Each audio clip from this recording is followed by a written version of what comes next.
افغان کمانډویان به د برتانیا د ولودو برخه شي. د ترکیې ولسمشر اردوغان وایي په افغانستان کې د ثبات د ټینګښت لپاره هر ډول مرستې ته چمتو یو. د طالبانو له واک ته رسیدو څخه 2 اونۍ وروسته د پاکستان او افغانستان ترمنځ لومړنۍ سوداګریزه الوتنه نن ترسره شوه. دا او دې ته ورته مطالب په همدې ویډیو کې وګورئ او زموږ پښتون غږ یوټیوب چینل حتمي در سره سبسکرایب کړئ. افغان کمانډویان به د برتانیا د اردو برخه شي. ټلګراف په خپل وروستي مطلب کې وایي افغان کمانډو ځواکونه چې د برتانیې او امریکا لخوا له افغانستان څخه ویستل شول تمه ده د برتانیا په اردو کې شامل کړل شي.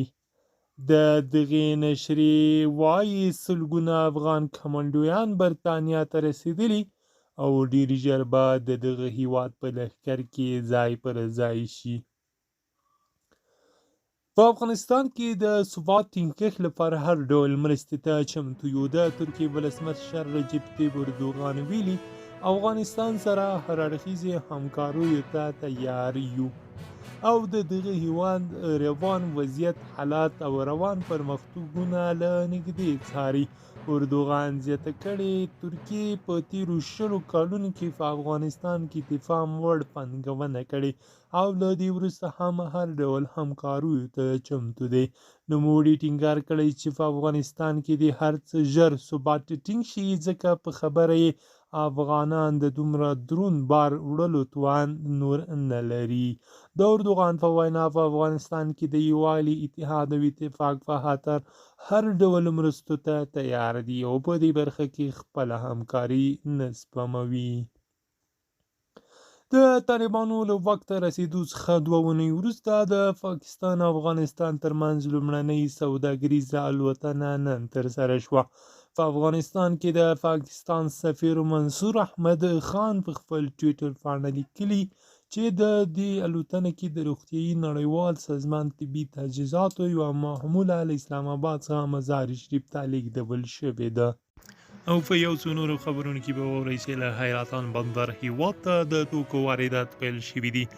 په شمال کې طالب چارواکو رسنیو ته ویلي چې تر یوې لنډې وقفې وروسته د حیرتان بندر له لارې هیواد ته صادرات پیل شوي او له ازبکستان څو لارې خوراکي توکي هیواد ته راوړل شوي دي.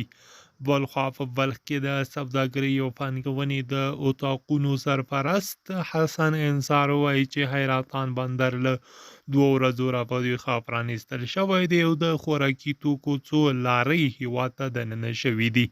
نوموړي ویلي چې دا د ابتدایي واردات دي او تر دې دمه لا ډیر کلمه مواد شته چې باید هیواد ته وارد شي. هغه همداراز وایي چې په دې راتلونکو ورځو کې بعد د اورګاډي له لارې هم د وارداتو لړۍ پیل شي. امریکا او ځینې هیوادونه د افغانستان په اړه پر خپل پالیسي همغږي کولو غږیږي.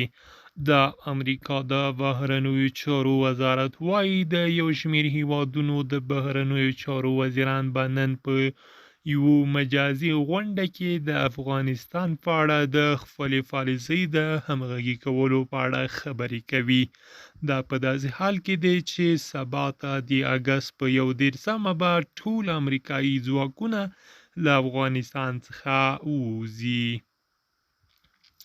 او په یو بل خبر کې واورئ چې د پاکستان په باجوړ کې 2 پاکستانی عسکر وژل شوي دي.